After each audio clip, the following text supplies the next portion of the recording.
नमस्कार बच्चों, आज हम आईसीएसई की साहित्य सागर पुस्तक से एक पाठ भीड़ में खोया आदमी करने वाले हैं। भीड़ भीड़ मतलब लोगों का समूह, उसमें आदमी यानी व्यक्ति अपना अस्तित्व किस तरह से खो देता है। तो कई सारी समस्याओं को लेकर ये पाठ आपके समक्ष प्रस्तुत है। शुरुआत करते हैं। हमारे देश की जनसंख्या के बारे में तो आप लोग सभी जानते हैं कि दिन दुगनी रात चौगनी वृद्धि हो रही है। तो अभी 138 करोड़ के करीब हमारी जनसंख्या है और हर प्रति पल बदलती रहती है। तो पहले पाठ का आरंभ करने से पहले लेखक के बारे में जान लें। इसके लेखक हैं लीलाधर शर्मा पर्वतीय। उन्होंने ही ये लेख लिखा है, ठीक है, ये लेख है, उन्होंने ही लिखा है और उनका पात्र इस लेख में है। वो इस लेख में कहीं ना कहीं वो एक किरदार निभा रहे हैं। तो कौन कौन से कैरेक्टर्स हैं, कौन कौन से पात्र हैं, जरा देख लेते हैं। भीड़ में खोया आदमी, इस पाठ के जो पात्र हैं वो है बाबू श्यामलाकांत की पत्नी दीनानाथ, लीलाधर शर्मा पर्वतीय अर्थात लेखक और सुमंत। बाबू श्यामलाकांत जो हैं वो हरिद्वार में रहते हैं। सीधे साधे हैं, परिश्रमी हैं, ईमानदार हैं, निजी जिंदगी में बड़े लापरवाह हैं। उम्र में लेखक से छोटे हैं, लेखक के मित्र हैं, 8 बच्चों के पिता हैं, 2 कमरों के घर में वो रहते हैं। उनका परिवार 2 कमरों के घर में ही रहता है। परिवार नियोजन से अनभिज्ञ हैं, यानी फैमिली प्लानिंग उन्हें नहीं पता। सीमित आय है, एक आय लिमिट में एक आय मिलती है, उनकी आय एकदम निश्चित है, पर बड़े परिवार की जिम्मेदारी उन्हीं के कंधों पर है। कमाने वाले अकेले वही हैं परिवार में। फिर है बाबू श्यामलाकांत की पत्नी। बाबू श्यामलाकांत की पत्नी एक आदर्श भारतीय नारी हैं, 8 बच्चों की माँ हैं, पूरे परिवार की सेवा करती हैं वो, पर वो हमेशा अस्वस्थ रहती हैं। दुर्बल काया है, पीला चेहरा है उनका, सीमित साधन और सीमित आय में घर चलाने वाली महिला है। दीनानाथ जो बाबू श्यामलाकांत का बड़ा पुत्र है, पढ़ा लिखा बेरोजगार युवक है, पढ़ लिख लिया है लेकिन उसे अभी तक रोजगार नहीं मिला है, काम नहीं मिला है, नौकरी नहीं लगी। उसकी संस्कारी है, हम बताएंगे आगे चैप्टर में आएगा। 2 वर्ष से नौकरी के लिए भटक रहा है, 2 वर्ष हो गए उसे नौकरी नहीं मिल रही है। अगला जो कैरेक्टर यहाँ पर है वो है सुमन, श्यामलाकांत का दूसरा बेटा है। घर में वो मदद करता है, अपनी माँ की मदद करता है। वो घर के कामों में या किन कामों में करता है वो चैप्टर जब हम पढ़ेंगे, पार्ट जब हम पढ़ेंगे तब आपको समझ में आएगा। फिर है घर गृहस्थी का सामान और राशन की सामग्री लाने में मदद करता है। यहाँ पर जो कैरेक्टर है अगला हमारा लीलाधर शर्मा पर्वतीय, लेखक हैं, इस लेख के राइटर है वो बाबू श्यामलाकांत के अभिन्न मित्र हैं। अभिन्न मतलब बहुत पक्के मित्र हैं, विचारक हैं, जागरूक लेखक हैं, समझदार और जिम्मेदार नागरिक हैं। जनसंख्या वृद्धि के दुष्परिणामों से पाठकों को अवगत कराते हैं। पाठक मतलब जो पढ़ने वाले हैं उन्हें बताना चाहते हैं, अवगत कराना, बताना चाहते हैं। लीलाधर शर्मा पर्वतीय जी का जो जन्म है, जो खास चीजें हैं उन पर ध्यान दीजिएगा। बस पूछा नहीं जाता है हालांकि इसे, लेकिन फिर भी हमें पता होना चाहिए। 1 जनवरी 1919 को अल्मोड़ा में इनका जन्म हुआ है, उत्तर प्रदेश में हुआ है। विद्यार्थी जीवन में प्रेमचंद जी के उपन्यासों को पढ़कर कांग्रेस के सक्रिय सदस्य बन गए थे और कई जगह इन्होंने कार्य किया है। ये पूरा आपको पढ़ लेना है, एक बार रीड करना आवश्यक होता है। भले ही एग्जाम में ना पूछा जाए लेकिन हमें रीड करना, हमें एक बार पढ़ना जरूरी होता है। ये है हमारे लेखक लीलाधर शर्मा पर्वतीय। भीड़ में खोया आदमी। प्रस्तुत निबंध जनसंख्या वृद्धि और पर्यावरण प्रदूषण को ध्यान में रखकर लिखा गया। यानी जनसंख्या, देश में बढ़ती जनसंख्या को ध्यान में रखा है, इस समस्या को ध्यान में रखा। जनसंख्या वृद्धि है तो पर्यावरण प्रदूषण भी हो ही रहा है। मनुष्य यदि जनसंख्या वृद्धि पर नियंत्रण नहीं लगाएंगे तो वह दिन दूर नहीं है जब हम सभी स्वयं इस भीड़ में और इससे उत्पन्न होने वाली समस्याओं में पूरी तरह खो जाएंगे। यानी कि धीरे धीरे हम अपनी आवश्यकताओं के लिए अपनी जो भी कार्य है, जैसे कि आप देखिए स्टेशन पर लाइन लगेगी, अस्पतालों में लाइन हो रही है, अगर साधन कम है और लोग ज्यादा हैं तो हर जगह भीड़ ही भीड़ होगी और उस भीड़ के कारण एक आम मनुष्य को बहुत परेशानी होती है, उन समस्याओं का सामना करना पड़ता है। वही इस पाठ में दर्शाया गया है। इस कथा प्रसंग में उठाई गई समस्याएं समाधान की ओर अग्रसर करती हैं, अर्थात ये जो कथा प्रसंग जो लेख लिखा है लेखक ने, उसमें यह बताया गया है कि कई समस्याएं हैं, लेकिन हम उसका समाधान कैसे करें उस पर सोचना ज़रूरी है। यह विषय हमारे देश की खुशहाली भविष्य के लिए आवश्यक और महत्वपूर्ण है। बाबू श्यामलाकांत के अनियोजित परिवार का लेखा जोखा हमें परिवार के सुखी और संपन्न होने की दिशा में सोचने पर मजबूर करता है। यहाँ से हमारा पाठ शुरू हो गया है। आपने देखा कि कौन कौन सी समस्याओं को बताया, जनसंख्या वृद्धि, पर्यावरण, इसके अलावा भी बहुत सारी समस्याओं को इसमें बताया गया है, हम पढ़ेंगे। मेरे एक अभिन्न मित्र हैं बाबू श्यामलाकांत, सीधे सादे, परिश्रमी, ईमानदार, किंतु निजी जिंदगी में बड़े लापरवाह। अब आपसे यहाँ पर प्रश्न बनेगा, बाबू श्यामलाकांत का चरित्र चित्रण, ठीक है, चरित्र चित्रण कीजिए। तब आप क्या लिखेंगे? आप लिखेंगे बाबू श्यामलाकांत जो हैं वो लेखक के मित्र हैं, सीधे साधे हैं, परिश्रमी हैं, ईमानदार हैं, लेकिन निजी जिंदगी में, अपनी पर्सनल लाइफ में बिल्कुल लापरवाह हैं, केयरलेस हैं।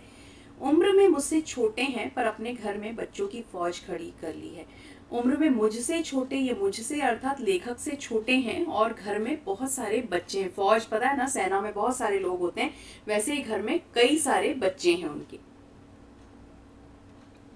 पिछली गर्मियों में मुझे उनकी लड़की के विवाह में सम्मिलित होने के लिए हरिद्वार जाना था। ठीक है, लेखक कह रहे हैं कि मुझे कहाँ जाना था? उनकी लड़की के विवाह में सम्मिलित होने के लिए हरिद्वार जाना था। 15 दिन पहले आरक्षण के लिए स्टेशन पर गया तो वहाँ पहले से ही लोगों की लंबी कतार खड़ी थी। घंटों प्रतीक्षा के बाद जब मेरी बारी आई तो पता चला कि किसी भी गाड़ी में स्थान खाली नहीं है। जाना आवश्यक था, इसलिए मुझे बिना आरक्षण के ही निकलना पड़ा। जब गाड़ी आई तो क्या देखता हूँ कि उसके अंदर तिल रखने की भी जगह नहीं थी। तिल रखने की जगह नहीं, यानी बिल्कुल भी एक कदम रखने की, एक तिल होता है ना, छोटा सा सीड, उसको रखने की भी जगह नहीं थी। यानी पूरी जो गाड़ी थी वो खचाखच भरी हुई थी। प्लेटफॉर्म पर चढ़ने वालों की भीड़ जबरदस्त धक्कम धक्का करने में लगी है। मेरे पास सामान बहुत कम था, फिर भी कुली की सहायता लेनी पड़ी। कुली की हमें सहायता कब लेनी होती है? जब हमारे पास बहुत सामान हो और हम उठा नहीं पाते हो, हम उठाने में असक्षम हो, तब हम कुली की सहायता लेते हैं। या भारी सामान हो, हम नहीं उठा सकते तो हम लेते हैं। लेकिन लेखक के पास कोई सामान नहीं था, फिर भी कुली की सहायता लेनी पड़ी, क्योंकि कुली जो है उन्हें आदत होती है ट्रेन में चढ़ने की, उतरने की, भीड़ में, और उसने लेखक की मदद की। कुली की सहायता क्यों ली? ट्रेन में जगह पाने के लिए, क्योंकि उनका रिजर्वेशन नहीं हुआ था, उनका आरक्षण नहीं हुआ था। क्यों? क्योंकि बहुत घंटों प्रतीक्षा की और जब उनका नंबर आया तो पता चला कि किसी भी गाड़ी में स्थान नहीं है, एक भी सीट खाली नहीं है, और उसी के कारण उन्हें कुली की सहायता, एक नॉर्मल बिना आरक्षण वाले डब्बे में वो चढ़ गए, साधारण डब्बा जो होता है उसमें चढ़ गए, और उसमें चढ़ने के लिए बहुत भीड़ थी, और उस भीड़ में चढ़ने के लिए उन्हें कुली की मदद लेनी पड़ी। कुली ने उन्हें जगह दिलवाई। कुली उसके पैसे लेता है हालांकि, लेकिन वो जगह दिलवा देता है। तो यहाँ पर प्रश्न बनेगा कि लेखक कहाँ जा रहे थे और क्यों? लेखक के जाने का कारण बताइए। तो लेखक अपने मित्र श्यामलाकांत जी की पुत्री, बड़ी पुत्री के विवाह में सम्मिलित होने कहाँ जा रहे थे? हरिद्वार जा रहे थे। उन्हें आरक्षण क्यों नहीं मिला? अगला प्रश्न। पहला प्रश्न, कहाँ जा रहे थे, और दूसरा प्रश्न, आरक्षण न मिलने की वजह। ठीक है, आरक्षण क्यों नहीं मिला?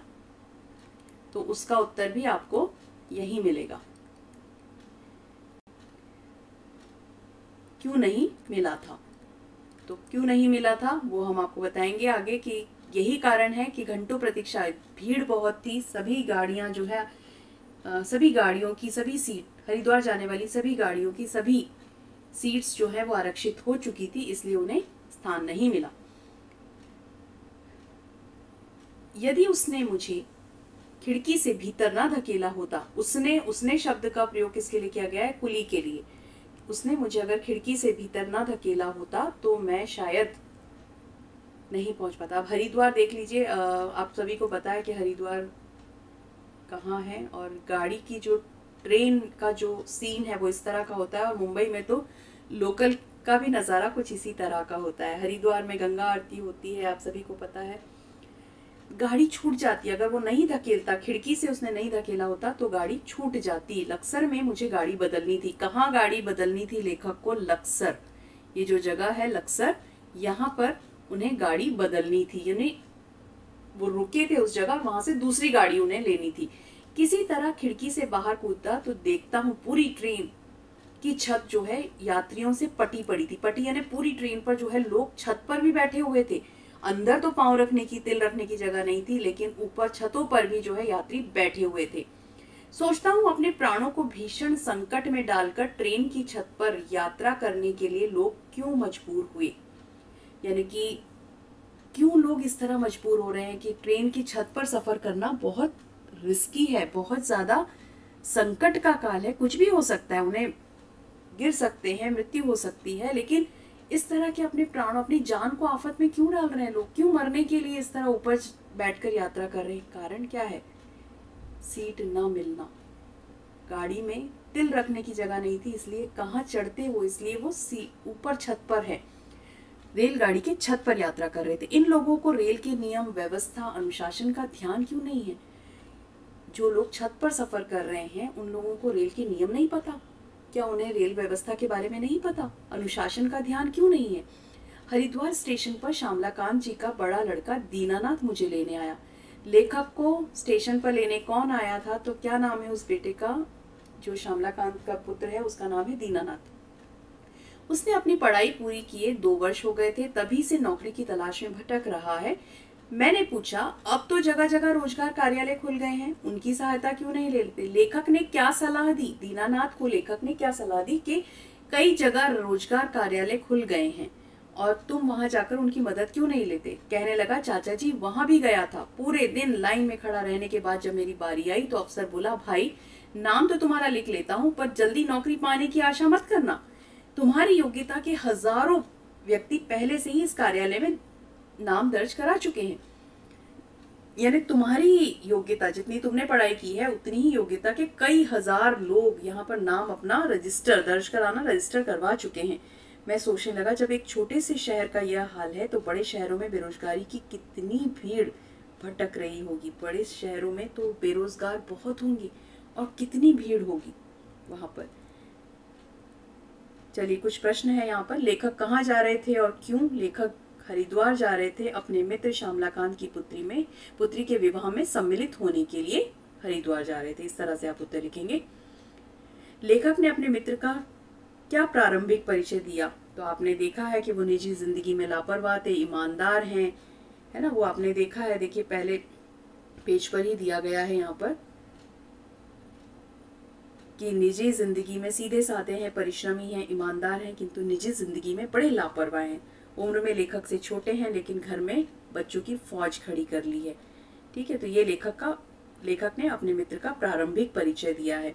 स्टेशन पर आरक्षण क्यों नहीं हो पाया? मैंने अभी आपको बताया कि लेखक गए थे स्टेशन, 15 दिन पहले ही वो गए थे आरक्षण कराने, और वहां जब उन्होंने देखा तो बहुत भीड़ थी, और जब उनका नंबर आया तब उन्हें पता चला कि किसी भी गाड़ी में कोई स्थान रिक्त नहीं है, इसलिए उन्हें आरक्षण नहीं मिल पाया।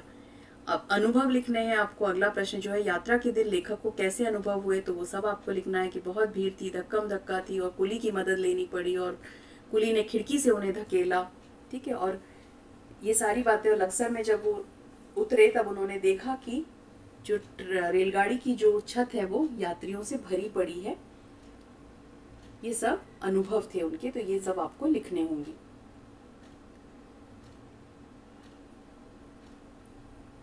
घर पहुंचा तो छोटे से मकान में सामान की ठूसम ठास और भीड़ की, बच्चों की भीड़ देखकर मेरा दम घुटने लगा। दम घुटने लगा इस मुहावरा, मतलब सांस भी नहीं लेते हो रही थी।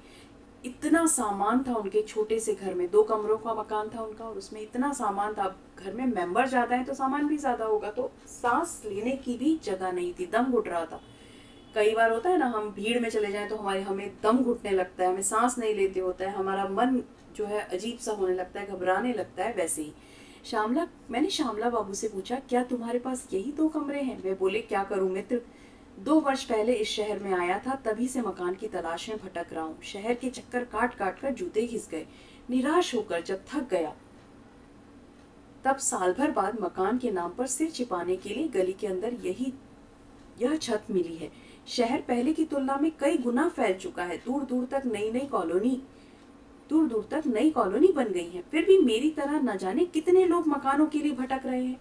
हमारे देश में बढ़ती हुई आबादी का यही दुष्परिणाम है। जनसंख्या बढ़ रही है और मकान और खाद्यान्न घट रहे हैं। पहले पैराग्राफ में आपने लेखक के बारे में और लेखक के मित्र के बारे में जानकारी ली। दूसरे पैराग्राफ में आपने दीनानाथ जो उनका पुत्र लेने आया था उसके साथ आपने बेरोजगारी की समस्या को देखा। फिर आपने देखा कि हर जगह जो है यातायात के साधनों की कमी, लोग इतने हैं, यातायात के साधन उस संख्या में नहीं है, इसीलिए यातायात की समस्या उत्पन्न होती है, हर जगह भीड़ दिखाई देती है। तो लेखक ने ट्रेन का जो अनुभव है, उनका हरिद्वार तक की यात्रा के जो अनुभव है वो आपने देखे। और अब यहाँ पर है आवास की समस्या। कौन सी समस्या यहाँ पर दिखाई दे रही है? आवास की समस्या, रहने की समस्या। ठीक है, आवास की समस्या यहाँ पर दिखाई दे रही है कि छोटे घरों में लोगों को रहना पड़ता है क्योंकि मकान नहीं है और रहने वाले ज़्यादा हैं। तो मकान जब कम होंगी, जब कोई चीज़ कम होती है तो उसकी कीमतें भी बढ़ जाती है, तो किराया बहुत होगा। उतना किराया शायद श्यामलाकांत बाबू नहीं दे सकते हैं, इसलिए उन्होंने अपनी ही सीमित आय में जैसे वो गुजारा कर सकते थे, जितना वो दे सकते थे, तो उन्हें यही गली के अंदर एक छोटा सा घर मिला है। और लेखक यहाँ पर सोच रहे हैं कि शहर बढ़ रहे हैं, दूर दूर तक कॉलोनी बन रही हैं, लेकिन फिर भी लोग यहाँ पर ऐसे ही भटक रहे हैं। मेरी तरह यानी कि लेखक के मित्र की तरह जो है मकानों के लिए लोग भटक रहे हैं। हमारे देश में बढ़ती आबादी का यही दुष्परिणाम है। जनसंख्या बढ़ रही है और मकान और खाद्यान्न घट रहे हैं, यानी कि खाने की समस्या भी उत्पन्न हो रही है। उसी समय श्यामलाकांत जी की पत्नी जलपान लेकर आई। उनके पीछे उनकी 3 छोटी लड़कियां, देख लीजिए उनके टोटल 8 बच्चे हैं, कुल 8 बच्चे हैं उनके। तो 3 छोटी लड़कियां जो है पल्ला पकड़े 2 छोटे लड़के, पल्ला मतलब साड़ी का जो पल्लू होता है वो पकड़े हुए हैं अपनी माँ का। मैं उनकी दुर्बल काया और पीला चेहरा देखकर स्तब्ध रह गया। मतलब वो एकदम पतली दुबली थी और एकदम चेहरा पीला पड़ा हुआ था। मैंने पूछा, कब से अस्वस्थ हैं? डॉक्टर को दिखाकर इलाज नहीं करा रही हैं क्या? वे फीकी मुस्कान मुस्कुरा दी। मतलब उन्होंने हंसी, मुस्कुराहट उनकी थी जो फीकी थी एकदम। बोली, भाई साहब, इतने बड़े परिवार में हर रोज कोई ना कोई बीमार रहता ही है। परिवार बड़ा है, समस्याएं हैं, बच्चे हैं तो बीमार रहते ही हैं। डॉक्टर को दिखाने अस्पताल गई थी, पर अस्पतालों में आजकल रोगी और उनकी संबंधी मधुमक्खी की छत्ते की तरह डॉक्टर को घेरे रहते हैं। वह भी अच्छी तरह किस किस को देखे, यानी डॉक्टर जो है कम है, बीमार ज्यादा हैं। अब वो एक डॉक्टर कितने लोगों को देखेंगे? तो आजकल ऐसा लगता है मानो पूरा शहर अस्पताल में उमड़ आया है। समझ ही नहीं आता ऐसी भीड़ क्यों है। कैसे मधुमक्खी का छत्ता, आपने देखा है ना, एक छत्ते पे हजारों मधुमक्खियां चिपकी होती हैं, वैसे ही डॉक्टर एक है और उस पर हजारों, कई 100 या हजारों, कई लोग बीमार मरीज वहां आते हैं। तो डॉक्टर किस किस को देखे? वो सबको देखना चाहते हैं, इसीलिए अच्छे से इलाज नहीं हो पाता है।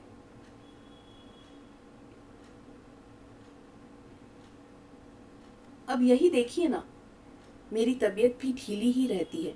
सोचा था विवाह के कपड़े दर्जी से सिलवा लूंगी।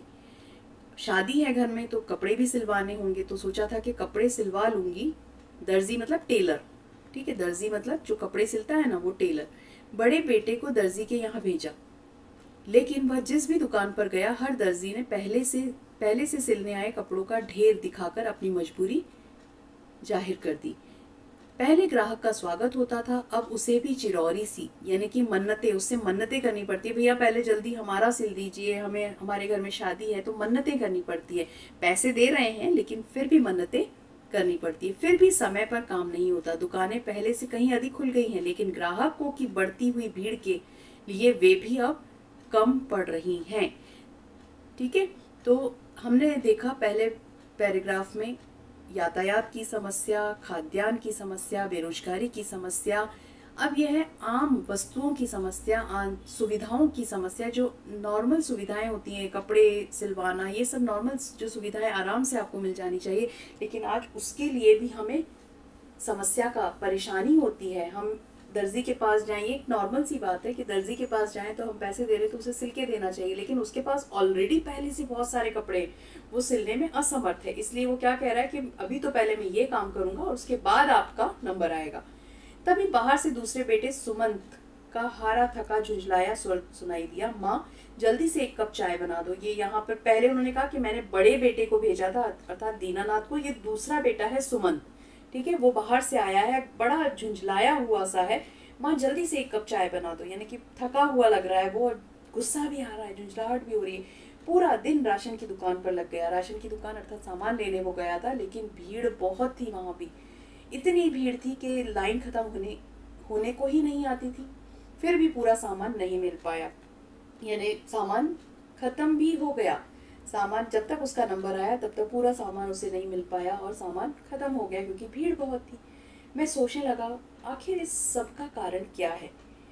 मोहल्ले मोहल्ले दुकानें हैं, मकान पहले से कहीं अधिक बन गए हैं, बनते जाते हैं, रोजगार के अनेक रास्ते निकल आए हैं, रेलगाड़ियों और बसों की संख्या पहले से कहीं अधिक बढ़ गई है, चिकित्सा सुविधाओं का विस्तार हुआ है, फिर भी लोगों की आवश्यकताएं पूरी नहीं हो रही है। जहां देखिए भीड़ ही भीड़ है। यह भीड़ क्यों बढ़ती जाती है? क्या आदमी स्वयं इसके लिए उत्तरदायी नहीं है? मनुष्य स्वयं इसके लिए उत्तरदायी है और कोई नहीं। मैं सोचने लगा, अर्थात लेखक सोच रहे हैं, घर में बच्चों की भीड़ है। यह भीड़ भले ही हमें अच्छी लगती हो, लेकिन जब तक बच्चों के पालन पोषण की, रहन सहन की, शिक्षा दीक्षा की पूरी सुव्यवस्था ना हो, यह भीड़ दुखदाई बन जाती है। यानी कि बच्चे ज्यादा है, सुविधाएं नहीं मिल पा रही हैं, तो परेशानी ही परेशानी है। अस्पताल में भीड़ क्यों है? क्या यह भीड़ किसी को सुहाती है? अस्पताल में भीड़ क्यों है? मरीज ज्यादा है, बीमारी क्यों हो रही है? छोटे छोटे घरों में रहते हैं, सुविधाएं नहीं है, पोषण अच्छे से नहीं मिल पा रहा है, धूप नहीं घर में आ पा रही है, तो हवा शुद्ध नहीं है, अशुद्ध पानी पी रहे हैं, तो इसलिए बीमारियां भी होती हैं। लेकिन डॉक्टर जो है कम है, बीमार रोगी ज्यादा है, तो इस वजह से ये सारी परेशानियां भी हो रही हैं। क्या कोई स्वेच्छा से, अपनी इच्छा से अस्वस्थ होता है, बीमार होना चाहेगा? नहीं, स्वयं कोई बीमार नहीं होना चाहता। बीमारी कुपोषण से होती है, गंदे और संकीर्ण मकानों के दूषित वातावरण से होती है। छोटे घरों में रहते हैं, आपने तो देखा ही है कि मुंबई में झुग्गी झोपड़ी में रहने वाले लोग बड़ी समस्याओं का सामना करते हैं, बीमार ज्यादा होते हैं वो, क्योंकि सुविधाएं नहीं है, स्वच्छ पानी नहीं है, वातावरण शुद्ध नहीं है। आसपास का वातावरण अगर गंदा हो तो बीमारियां ज्यादा होती हैं। सीमित परिवार हो, स्वच्छ जलवायु हो, खाने के लिए भोजन सामग्री पर्याप्त मात्रा में मिले अगर, तो बीमारी से बचा जा सकता है। रेल बस में भीड़ का कारण बढ़ती जनसंख्या ही है। देश के अनुशासन पर दुष्प्रभाव पड़ता है। दुष्प्रभाव पड़ता है यानी देश में जो है कुकृत्य बढ़ते हैं, फिर लोग ज्यादा हैं, नौकरी नहीं है, रोजगार नहीं है, तो वो गलत कामों की ओर चले जाते हैं, चोरी करना और भी कई तरह के कुकृत्य वो करने लग जाते हैं। तो अनुशासन, इसका हमारे देश के अनुशासन पर प्रभाव पड़ता है। सड़क पर दुर्घटनाएं होती हैं, सार्वजनिक स्थानों पर नियम और व्यवस्था का पालन नहीं होता है। जिस काम के लिए आदमी दफ्तर, कचहरी, अस्पताल, स्टेशन आदि स्थानों पर जाता है, समय, शक्ति, धन, यहाँ पे अंडरलाइन कीजिएगा, समय, शक्ति और धन का अपव्यय, धन का व्यय करके भी वह कार्य सिद्ध नहीं कर पाता, क्योंकि उसका समय भी वेस्ट होता है, लंबी लंबी लाइनों में उसे खड़े रहना पड़ता है, धन व्यर्थ करता है, इतनी एनर्जी उसकी वेस्ट होती है, लेकिन फिर भी वो सफल नहीं हो पाता। जिस तरह से सुमंत राशन की दुकान में सुबह से खड़ा रहा, लेकिन उसे राशन पूरा नहीं मिला। भीड़ में खोया आदमी शायद यह तो समझ ही जाता कि यह बढ़ती जनसंख्या का परिणाम है। ये सारी जो परेशानियां हैं वो बढ़ती जनसंख्या के कारण ही है। मुझे अपने मित्र श्यामलाकांत को अब इस भीड़ का रहस्य बताने की आवश्यकता नहीं है, क्योंकि वह स्वयं इस विपदा को, इस परेशानी को झेल रहे हैं। ऐसा लगता है कि समय रहते हमारा देश अब भी नहीं चेता मतलब जागरूक हुआ, श्यामलाकांत बाबू की तरह परिवार बढ़ाता गया, तो वह दिन दूर नहीं जब वह स्वयं इस भीड़ में और इससे पैदा होने वाली समस्याओं में पूरी तरह खो जाएगा। तो लेखक का उद्देश्य जो है जनसंख्या वृद्धि और जनसंख्या वृद्धि से होने वाली परेशानियों की ओर हमारा ध्यान आकर्षित करना था। जनसंख्या वृद्धि के कारण अनेक समस्याएं उत्पन्न होती हैं, जैसे आवास की समस्या, खाद्यान्न की समस्या, चिकित्सा सुविधाओं की समस्या, राशन, खाद्यान्न सामग्री की समस्या, फिर यातायात की समस्या, बहुत सारी समस्या, बेरोजगारी की समस्या, बहुत सारी समस्याएं उत्पन्न होती हैं। तो लेखक का उद्देश्य यही है कि हम अवेयर हो, हमारे देश में जागरूकता फैले और परिवार नियोजन अपनाकर हम अपने सीमित परिवारों में खुश रहें, अपने परिवार को उचित सुविधाएं दे सकें उन बच्चों का पालन पोषण अच्छे से कर सकें, तभी एक मजबूत राष्ट्र बनता है। क्योंकि परिवार जो है समाज की प्रथम इकाई होती है। जब परिवार में बच्चे खुश नहीं हैं, अनुशासन नहीं है, रोग बीमारी चल रही है, तो वो राष्ट्र जो है वैसे ही वीक हो जाएगा। तो कमजोर ना हो, एक अच्छा राष्ट्र तब बनेगा जब हर परिवार खुश हो, उस देश में रहने वाले प्रत्येक नागरिक खुश हो। तो लेखक का उद्देश्य जनसंख्या वृद्धि से उत्पन्न समस्याओं को हमें बताना था। धन्यवाद। आशा करती हूँ आपको ये पाठ अच्छे से समझ में आ गया होगा। इसके प्रश्न उत्तर लेकर हम जल्दी ही आपसे मिलेंगे।